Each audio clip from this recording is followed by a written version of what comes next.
Antes de eso vamos a hablar de la anatomía del tracto urinario superior, que no es tan divertido, pero hay que entenderlo. Y vamos a empezar diciendo que los riñones son dos órganos retroperitoneales, y creo que lo sabéis todos. Esta diapositiva os sonará a los que hayáis venido al curso de nefrectomía, que están situados más o menos a nivel de la 12 y 11 costilla. El riñón derecho está 1 o 2 centímetros más bajo que el riñón izquierdo y están cubiertos por el músculo cuadrado lumbar y el psoas ilíaco. Estos son los músculos que por la parte de atrás...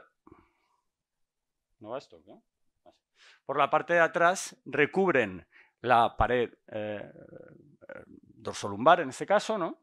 Y los riñones se encuentran entre T12 y L3. Importante también que tengáis en cuenta que la arteria mesentérica, el tronco celíaco y la arteria mesentérica superior es la que no se puede cortar porque se muere, la mesentérica inferior sí se puede cortar, pero la mesentérica superior, además, si no decoláis y entráis directamente por el ángulo de Treitz a un riñón izquierdo, os la encontraréis en la misma dirección que la arteria renal. Yo he oído a 3 cirujanos muy buenos que ligan la mesentérica pensando en que es en la arteria renal. Pero esto no os pasará nunca en general si decoláis, porque os llevaréis así la mesentérica hacia atrás. Ahí es donde está, por lo tanto, a nivel de L1, L2, el ilio renal con la arteria y la vena. Sabéis que la arteria siempre suele estar, no siempre, pero suele estar detrás de la vena. Y el riñón derecho y el riñón izquierdo tienen unas relaciones anatómicas. Esas relaciones anatómicas en el riñón derecho serán el hígado, el duodeno y el colon. Siempre antes de la cava está el duodeno, ¿de acuerdo? Es decir, cuando estéis disecando un riñón derecho, no es la cava, es el duodeno, si no habéis visto el duodeno. En la fascia renal o cápsula renal, mejor dicho, es la primera de las cápsulas que tendremos en el riñón. Luego vendrá la grasa, la glándula suprarrenal y el uréter proximal. Esto será importante para lo que diremos luego. Y dentro, y por fuera de estas estructuras que acabo de nombrar, estará la gerota o fascia renal. ¿De acuerdo? En el riñón izquierdo, ¿qué tendremos? Tendremos más. Tendremos la cola del páncreas, ojo con el ligasure aquí, ¿vale? Porque podéis hacer fístulas, a mí me ha pasado. Está el estómago, también lo podéis cortar, a mí no me ha pasado. Está el bazo, lo podéis lesionar, quitarlo o tal. A Gonzalo y a mí nos pasó aquí la primera nefrectomía que hicimos. El colon también está aquí y el yeyuno a veces también. Bueno, simplemente saber que están por ahí y no perderlos. Esta es la explicación por la cual, como decía Peter Alken, el prono es un error difícil de rectificar. Porque en estos dibujos clásicos de Netter se ve cómo se hacen las biopsias renales. En los clásicos os cuentan cómo se pincha un riñón por detrás simplemente con una serie de referencias en la radiografía, ¿verdad? Pues esto es lo que se ve aquí, cómo pinchar y llegar a hacer una pielotomía, por ejemplo. Como veréis, eso ya, gracias a uno que está aquí, pues se ha cambiado. En cuanto a la vascularización del riñón, hay que saber que extraparenquimatoso e intraparenquimatoso habrá una serie de ramas arteriales y venosas. Esta división anterior se produce en un 75% del flujo va hacia anterior y un 25% hacia posterior. Eso define una serie de áreas de vascularización que, como sabéis, en función de si es por delante o si es por detrás, pues serán mayores o menores. Y hay una línea vascular que se describió por Brodel y que es por donde se hacían las nefrolitotomías anatróficas. Es decir, que eso ya, gracias a Dios, no se hace, que es cortar un riñón por aquí como si fuese un sándwich, un bocadillo. La duplicación es frecuente, así como las arterias aberrantes y polares, hasta en un 25% de las accesorias. Y luego hay una serie de arterias, como os he dicho, intraparenquimatosas. ¿Y cuáles van a ser estas? Pues estas van a ser las segmentarias, superior e inferior, anterosuperior y anteroinferior. Estas ramas segmentarias darán las interlobares por las columnas que son estas, y estas llegarán a las arterias arcuatas. Aquí se producirá el ovillo de la cápsula de Bowman, donde irán a los túbulos colectores. Estas arterias arcuatas, por lo tanto, están en esta zona. Las ramas ureterales y pélvicas son importantes también que las conozcáis. ¿Por qué? Porque esas ramas salen del ilio y de la arteria para irrigar la vía urinaria, sobre todo la porción más proximal. Y esto tiene implicaciones sobre todo en las estenosis de la unión pielo-ureteral y los tratamientos endoscópicos. Hay que saber dónde están para cortarlos y no cortar la arteria. Y esto es, digamos, la anatomía del sistema colector. ¿Cuál es la anatomía del sistema colector? Bien, pues habíamos dicho que hay una corteza y hay una médula. La corteza renal es todo esto y la médula tiene las columnas y tiene las pirámides. Se llaman pirámides porque tienen forma de pirámide. Y si las miramos en 3 dimensiones, tienen forma de pirámide. Tienen forma de triángulo si las miramos en 2 dimensiones y aquí lo que hay son todos los túbulos colectores que van a parar a la papila. Como veis, aquí hay vasos y aquí hay menos y aquí no hay. Hay algún iluminado que va diciendo ahora que una punción percutánea renal da igual que la hagas por la columna interlobar que por la papila. A mí eso me parece que no es congruente con la anatomía y no hay que demostrar las cosas para que ser congruentes con la anatomía. Pero bueno, él dice que no hay diferencia en el sangrado. Por eso la punción transpapilar es la más limpia. Esto irá a los cálices menores. Papilas no he dicho que hay entre 6 y 10. Los cálices menores que se agrupan en grupos caliciales, superior, medio, posterior e inferior, y luego van a la pelvis renal y al uréter. Siendo este un punto, como sabemos, en el que hay que utilizar vainas de acceso ureteral para no romper los endoscopios flexibles, en particular si vamos al cáliz inferior. Bien. ¿Qué decir del uréter? El uréter y la vía urinaria es una estructura anatómica compleja. ¿Y por qué es compleja? Pues porque tiene que llevar la orina desde la papila hasta el meato uretral sin alterar su composición, ni almacenarla. Es simplemente un mecanismo de transporte, de dentro del cuerpo a fuera del cuerpo. El uréter se irriga, como hemos dicho, por ramas que vienen del ilio renal en su porción más proximal, sale de la gerota más o menos por aquí, luego veremos que esto también tiene implicaciones anatómicas, aquí se hace un poquito más fijo y se irriga por ramas ureterales que pueden provenir en el lado izquierdo de la aorta, en el lado derecho de las gonadales, y al final se hace un uréter terminal irrigado por las ramas de las vesicales, de la ilíaca interna, hasta su entrada en la vejiga. No me voy a extender mucho en estas 2 diapositivas que vienen a continuación, pero es importante que lo oigáis y luego que lo estudiéis.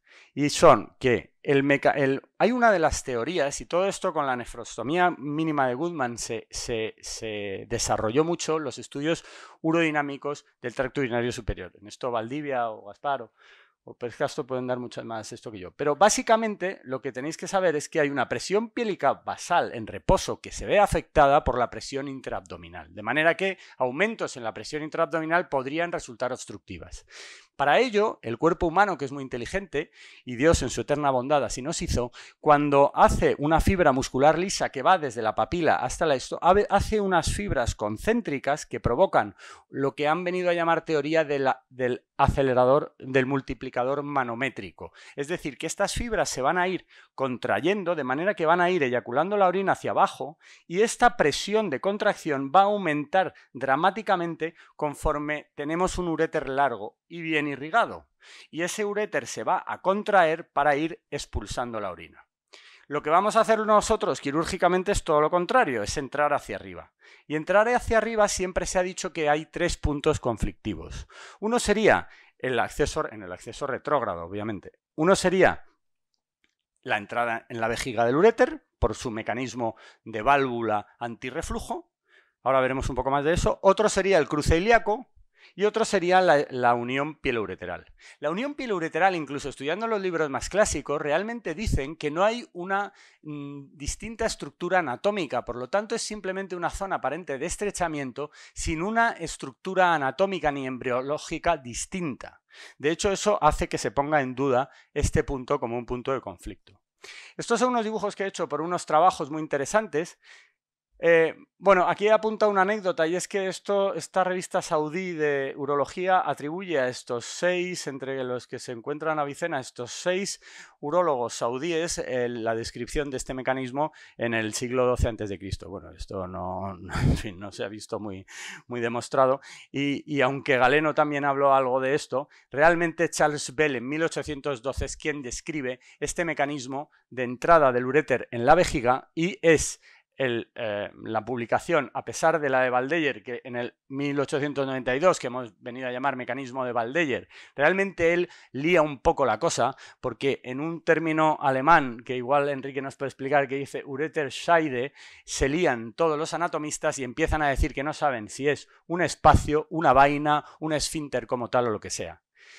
Tanago, en 1963, es el primero en describir una unidad anatómica trigonal por la cual el uréter distal digamos que se continuaría con la uretra prostática ya en fibras musculares lisas que junto con el uréter terminal conformarían una estructura embriológicamente distinta esta vez. Sí, y como veis en los dibujos de Tanago y estudios en cadáveres sí que se ve como un espacio entre el músculo o la porción intramuscular del uréter, que es esta de aquí, y esta es la porción submucosa, esto mide en torno a 15 milímetros, y luego ya el uréter, digamos, prevesical.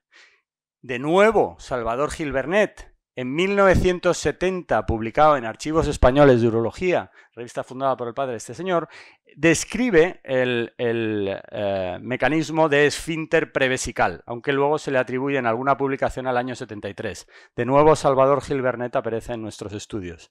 Y desde 1963 hasta la actualidad, prácticamente nil novo sub sole, es decir, no hay nada nuevo bajo el sol.